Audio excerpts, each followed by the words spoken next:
Suzuki Transformer D63 engine K6E fuel injected. Ang problema dito mga master ay walang hatak at mahina sa paahon na daan. So ngayon ay tingnan muna natin dito. So start natin. Yun no, umilaw yung check engine, kaya pala walang hatak to dahil nag-warning na yung check engine sa dashboard. So pag ganito mga master ay may problema talaga to. Dagan viewers eh.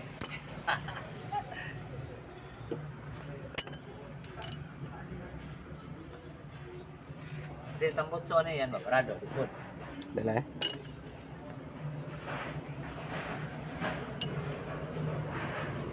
Oh, yan. Ano isang wire ba? Isang wire ba? So wala na tayong paligoy-ligoy pa. So pinalitan natin agad yung oxygen sensor dahil ito yung suspect natin. So ngayon ay kabit na natin yung bago. Sana ay matsambahan natin to. So the moment of truth. Start.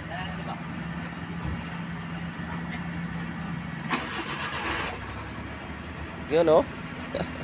Katsamba na po. So yun lang yung sira mga master. Oxygen sensor bank 1. So siyempre pag ganito ay pira na naman to.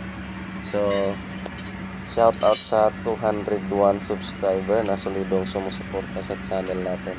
So God bless natin lahat mga master. Yes sir. Toda sa 15. Sal.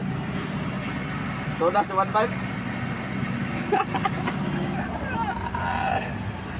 Sa mga bagong bumisita dyan sa channel natin, huwag yung kalimutan i-subscribe. Yes sir.